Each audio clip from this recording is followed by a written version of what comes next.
Nessa sexta-feira, estamos na porção semanal Vayeshev. E por mais que já estamos na festa de Hanukkah, a festa das luzes continua. Toda a ordem cronológica das porções semanais da nossa Torá. Então a gente está em Vayeshev, livro de Bereshit, Gênesis, e essa porção semanal começa falando sobre Yaakov, quanto amava o filho dele, Yosef. Yosef tinha não só o rosto parecido com o pai, tinha a santidade parecida do pai. Yaakov, por mais que é um homem justo, e Yosef, o filho também, Yaakov fez distinção entre Yosef e os seus irmãos, o que a gente vai ver que custou caro. Foi um erro, claramente não proposital, mas que foi um erro grande, que causou realmente muita tragédia lá na frente. Yosef Hatzadik tem dois sonhos. Na prática, ele contando para os seus irmãos, o que também foi um erro, mostra que os irmãos eram subservientes a eles. Inclusive, um desses sonhos mostra as estrelas se curvando para ele, até aí tudo bem, que representa os irmãos, 11 irmãos. O sol, que seria o pai, Yaakov, mas tem a mãe, que já tinha morrido, que era Rachel Imenu. E aí o pai critica ele. Como pode ser que você está tendo esse sonho? Você está querendo dizer que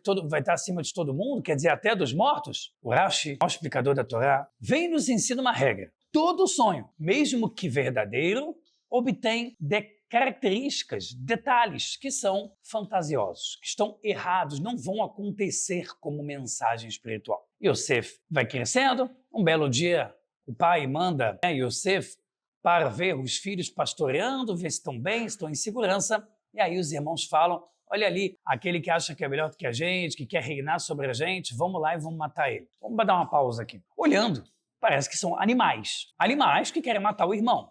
Ele falou mal da gente, não gostei dele, vou matar. A Torá oral, em conjunto com a Kabbalah, que também faz parte da Torá oral, trazem uma visão muito mais aprofundada, onde dizem que tinha um certo medo de Yosef, porque Yosef não era a tribo dos reis. A tribo dos reis era a tribo de Judá, a tribo de Yehudá. Esse é o primeiro problema. Como Yosef quer reinar sobre a gente, quando na verdade ele não representa a tribo dos reis. Número 2. Eles achavam que Yosef Hatzadik estava falando mal deles para o pai, e realmente estava acontecendo, e podiam colocar os filhos em perder a bênção do que seria, no futuro, o povo judeu. Isso seria matar os irmãos, porque eles perderiam a vida deles espiritual, não teriam mais a ver com o povo judeu. E Yosef, realmente, quando falava mal para o pai, ele falava de forma errada. Ele viu os irmãos, por exemplo, comendo um carneiro sem fazer abate, como se fossem bichos comendo. Mas depois se entendeu que os irmãos apenas estavam fazendo um golem. Golem é um conceito da Kabbalah que você consegue como se fosse criar um ser vivo, mas que não tem alma. Na verdade, não tem vida, é como se fosse um boneco. E aí você vai lá e reparte ele para comer. Mas que na verdade ele não tem vida, ele não tem sofrimento, ele não precisa de abate, ele não tem nada. E Yosef achava que os irmãos assassinavam. E Yosef achava que os irmãos faziam outros pecados e levava até o pai. Por mais que os irmãos não tinham a mesma elevação que Yosef, eles não faziam tal pecado. Então Yosef estava julgando mal os irmãos, colocando em risco, não um castigo de ficar sem ver televisão por uma semana, mas fazendo com que talvez eles perdessem toda a essência e a descendência no futuro de povo judeu. Isso era considerado como morte. Isso poderia se aproximar do que a Torá chama de Moser. Moser é quando um judeu entrega outro judeu para não-judeus. Então, nazismo, inquisição, aqui obviamente não é o caso, mas lembra um pouco o fato de Yosef vir aos pais e falar que os irmãos são perversos. Eles comem comida proibida, eles matam, eles fazem idolatria, falando justamente sobre os pecados mais graves da Torá. Então, o que eles falam? Bom, a gente tem onde se basear que Yosef Hatzadik, que ele sozinho está se colocando em pena de morte. E a gente tem onde se basear para ele morrer, baseada na ética que a gente está recebendo do nosso pai, do pai dele, lá de Noah, lá de Shem, dos justos que vieram, mesmo ainda não existindo a Torá. Final das contas, o Reuven, Rubens, consegue, no último instante, salvar o irmão para que não seja morto e seja jogado num poço. Um poço que não tem água nem comida, mas é um poço que sim tem cobras e escorpiões. E Yosef se mantém ali fortemente e, no final das contas, vendem ele, e que no final das contas ele chega até o Egito. A Torá para um tempo e se afasta um pouco para falar sobre um dos filhos de Jacó, que tinha 2 filhos que deram errado casando com uma mulher chamada Tamar. O primeiro filho, por ver que a mulher era muito bonita, não queria que engravidasse, ejaculou, fez ejaculação para fora, e aí foi morto por Hashem.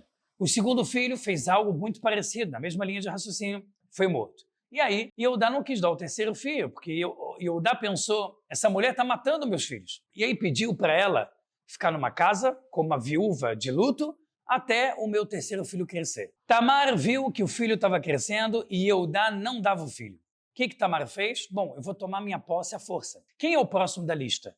Filho, filho, filho. Depois que acabam os 3 filhos, quem é o próximo da lista com quem eu posso casar, chamado Ibum? Que é para que eu tenha filho da mesma descendência da família. É o pai. Então Tamar se veste de prostituta e fica numa bifurcação. Daqui que tem algumas passagens na Torá oral que falam que quando você tem um caminho, tudo vazio, tem bifurcação. É comum que tenha uma prostituta, porque a prostituta vai estar num local onde muita gente passa, mas que dá para se aproximar dela sem muita gente ver. Então tem movimento, mas também tem um certo esconderijo ali, não é? Todo mundo está olhando ao mesmo tempo, não um shopping. O que acontece é que eu tenho relação com Tamar, lembrando que a Torá não foi entregue, não existia proibição disso. A pessoa era como uma concubina. Eu pago para você, eu respeito você do jeito que você quiser, eu tenho relação com você. Errado, hoje em dia completamente proibido, na época não. Bom, Tamar falou, se é assim, não adianta dinheiro. Tamar queria uma prova, que eu deixasse na mão dela uma prova viva de que era Yehudá. E aí pegou o cajado, pegou o anel.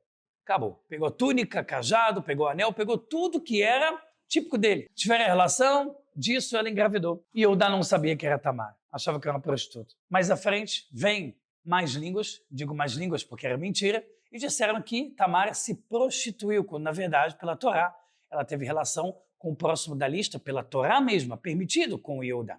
Yehudá fala, levem para queimar ela. Ou seja, uma mulher comprometida, que era para casar com o meu próximo filho, deixa estar que ele estava errado. Ele sabia que ele estava errado. Ele não queria casar o último filho com medo que ele morresse. Ele agiu de forma errada. Então, ok. No momento que ela está sendo levada para ser morta, Tamar pega o cajado, pega uma túnica e fala, ao acaso alguém conhece isso? Por que ela faz isso? Ela quer ver se Yehudá vai ter humildade de reconhecer o erro, porque ele vai entender que foi ele que teve relação com ela e o filho é dele, mesmo sabendo que Tamar não está expondo, porque Tamar, mostrando aquela túnica, ela não precisa perguntar, ela poderia afirmar.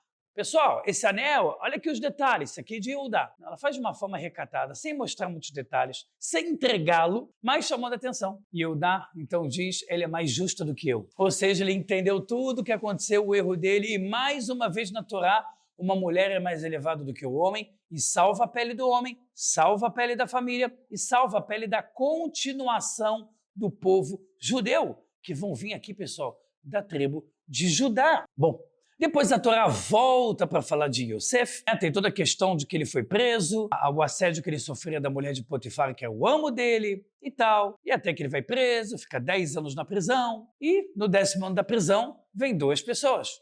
O copeiro, aquele que dava o vinho, o mordomo que trazia vinho para o Potifar, e, número 2, aquele que fazia o pão, padeiro. Eles foram mandados para a morte, eles estavam para ser julgados, para ser levados para a morte. E Potifar tinha a ver com essa justiça que ia ser feita com eles, por mais que ele serviu, na verdade, ao faraó. Potifar era a pessoa ali que estava atrelada ao julgamento. E aí foi colocada no presídio. Pessoal, eles são colocados no presídio, Potifar é quem manda também na cozinha, na parte de alimentação do faraó, e aí eles têm um sonho, contam um sonho para Yosef. Yosef diz, olha, você copeiro foi sem querer, você vai voltar ao teu trabalho. Você padeiro foi por negligência, você vai ser morto. E aí contou o sonho para cada um. Afinal das contas, exatamente como Yosef previu acontece, o copeiro volta ao seu trabalho e o padeiro é morto. Yosef havia pedido ao copeiro, lembre-se de mim, que eu estou aqui injustamente preso. E aí, a próxima porção começa justamente falando ao final de 2 anos, Miketz Shnatayim, para dizer que, na verdade, ele já era para ser solto, mas ele ficou mais 2 anos porque ele teve falta de fé em Hashem, que ele tinha que reconhecer, na verdade, Hashem, e não pedir ajuda para o copeiro. Bom, percebem a grandeza dele e isso vai começando a se aproximar da nossa próxima porção.